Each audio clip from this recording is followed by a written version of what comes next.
C'est bon.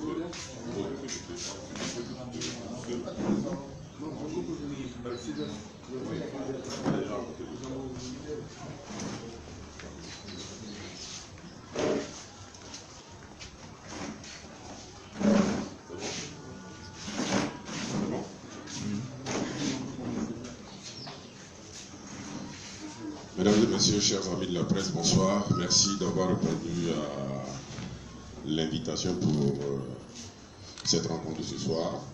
Je dois situer le cadre de cette rencontre.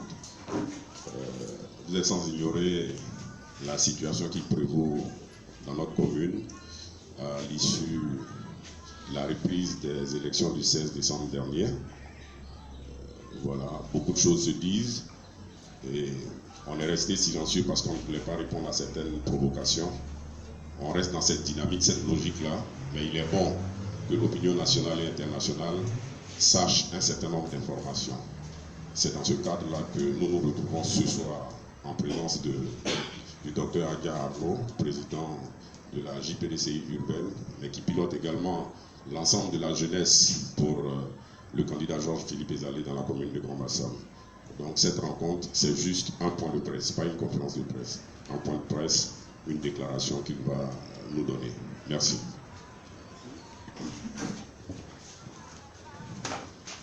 Merci beaucoup Israël. Chers amis jeunes, chers militants et militantes de la JPDCI RDA de Grand-Bassam, chers frères et amis responsables d'organisations de jeunesse politique et de la société civile, mesdames et messieurs les journalistes, recevez nos chaleureuses salutations et nos vifs remerciements pour avoir répondu à notre appel de ce jour. Comme vous le savez, Grand-Bassam attire actuellement tous les regards et fait l'objet de beaucoup de dires et de cris. En effet, depuis les élections du 16 décembre 2018, élections matérialisées par des violences sur les urnes et le matériel électoral d'une quinzaine de bureaux de vote, plusieurs voix s'élèvent dans notre cité et même à l'extérieur. Ceci est dû au fait, bien évidemment, que des électeurs ici à Grand-Bassam, dans leur globalité et leur diversité, n'ont pas pu s'exprimer librement du fait des événements précédemment décrits. C'est donc à juste titre que la liste parrainée par le PDCI RDA a introduit un recours auprès de la Chambre administrative de la Cour suprême, afin que le droit soit dit et que les Bassamois, dans leur grande majorité, soient rétablis dans leurs droits. Au même moment, des individus se disant parler au nom des jeunes, des femmes, des transporteurs, des enseignants, etc. de Grand-Bassam s'élèvent à travers la presse pour proférer des menaces, des propos désobligeants à l'encontre de la tête de liste parrainée par le PDCI RDA. Voyez-vous, nous nous connaissons ici à Grand-Bassam et nous savons que tous ces dires et tous ces actes sont l'objet de manipulation. Pour résumer, leur dit, ils disent qu'ils ne veulent pas d'élection, mais ils ont peur de quoi? Ils ont peur de quoi? Il y aura bel et bien élection et réélection. De ce fait, notre rencontre de ce jour est l'occasion pour nous de rétablir certaines choses et d'appeler tout un chacun, notamment la jeunesse bassamoise, à la retenue et au calme. Monsieur Georges-Philippe Ezalé est traité de mauvais perdant. Nous tenons à rappeler que monsieur Georges-Philippe Ezalé n'a pas perdu les élections du 13 octobre 2018, puisque la justice a annulé la proclamation faite par la CEI. Cela veut dire, en d'autres termes, que M. Moulot n'a jamais gagné d'élection et n'a jamais été élu maire de Grand Bassam. Quant au recours posé par les avocats de Georges-Philippe Ezali, il s'agit d'un droit républicain que lui confère la loi électorale. Au vu des violences qui ont eu lieu sur le matériel électoral et les unes d'une quinzaine de bureaux de vote. Ce recours s'inscrit dans le but de faire savoir la vérité sur ce qui s'est réellement passé ici à Grand Bassam. Et chaque fois qu'il y aura des irrégularités constatées, tous les candidats ont le droit de saisir les autorités judiciaires. De plus, nous voulons rappeler que M. Georges-Philippe Ezali n'a jamais été un tricheur, un casseur, un voleur, un homme violent ou encore un braqueur, comme certains propos veulent le faire croire à la communauté nationale et internationale. M. Georges-Philippe Ezali est un homme responsable, un homme qui cultive l'excellence depuis son enfance. Major de promotion, M. Georges-Philippe Ezali a obtenu une bourse française qui lui a permis de poursuivre ses études en France et aux États-Unis. Revenu se mettre au service de son pays, M. Georges-Philippe Ezali a gravi peu à peu les échelons de l'administration ivoirienne avec succès et sans bruit. Il a en effet fait l'objet de plusieurs distinctions, entre autres la médaille d'honneur du travail. Commandeur, il a été érigé au titre de commandeur de l'ordre national.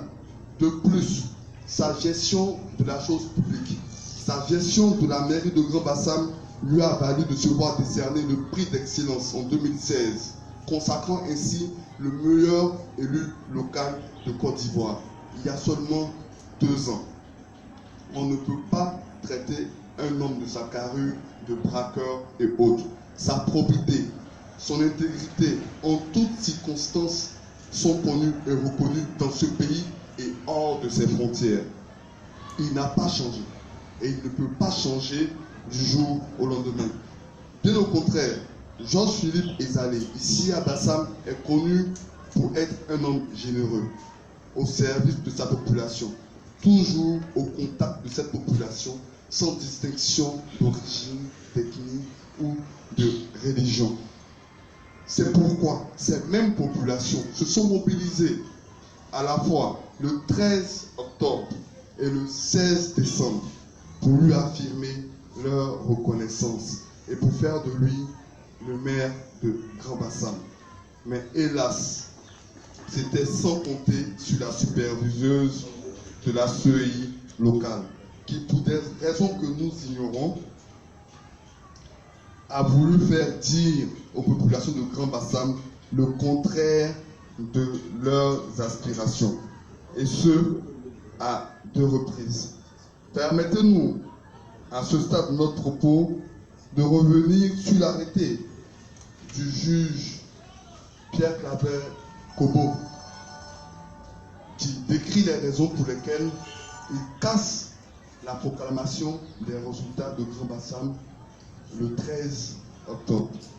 Donc, il dit, considérant par ailleurs que 6 commissaires centraux superviseurs de la CEI, dans les observations adressées le 19 novembre 2018 à la Chambre administrative, affirment que la CEI centrale dispose d'aucun procès verbal physique de la circonscription électorale numéro 36 de la commune de Grand Bassam.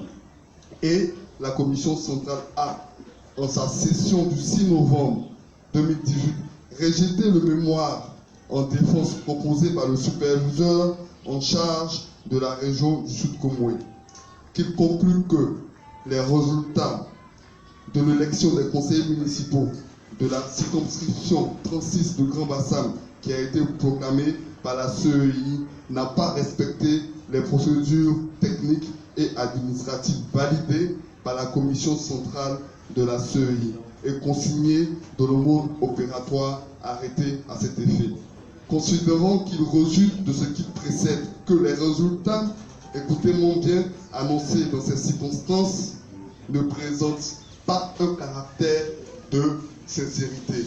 En d'autres termes, les résultats annoncés ne sont pas les vrais, n'ont pas été les vrais résultats parce qu'ils ont voulu être juste inversés.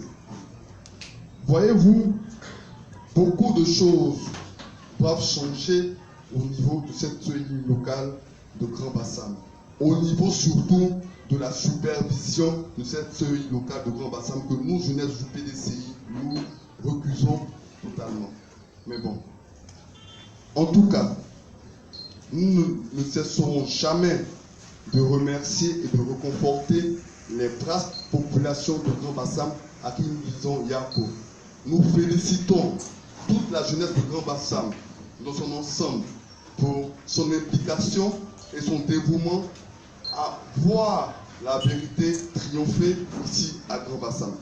Nous demandons à la population de Grand Bassam et surtout aux jeunes de Grand Bassam de demeurer sereins et mobilisés, de ne céder à aucune menace, à aucune provocation.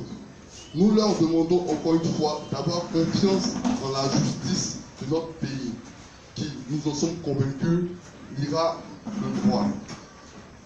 Ces élections seront reprises et nous irons encore une fois voter.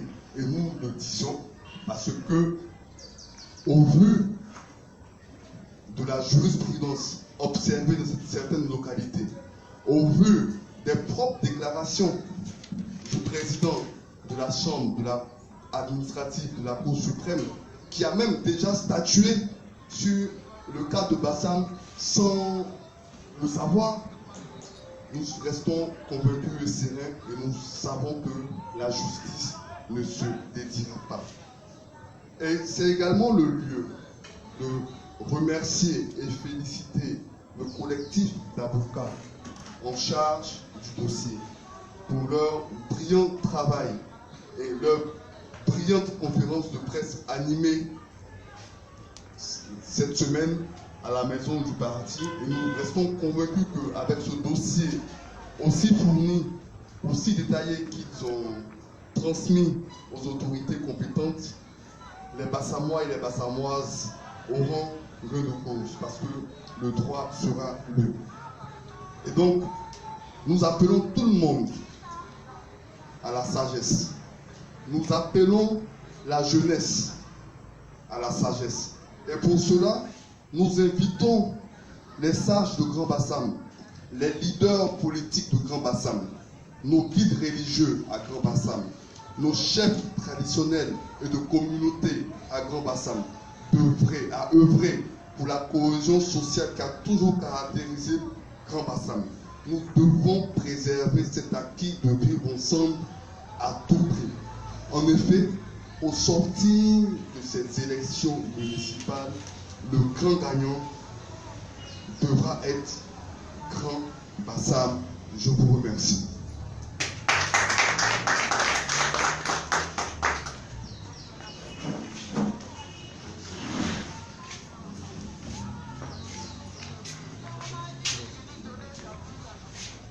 Comme je le disais d'entrée de jeu, c'était juste un point de presse. C'est la déclaration lue par le docteur Adja Arnaud, président de la JPDCI urbaine et porte-parole de la jeunesse pour Georges-Philippe Bézalé, pour le candidat Georges-Philippe Bézalé dans la commune de Grand Bassam. Pour l'ensemble des journalistes qui sont là, prière de rentrer en contact avec moi pour la photocopie de la déclaration que nous allons vous distribuer. Mesdames et messieurs, la séance est levée. Je vous remercie.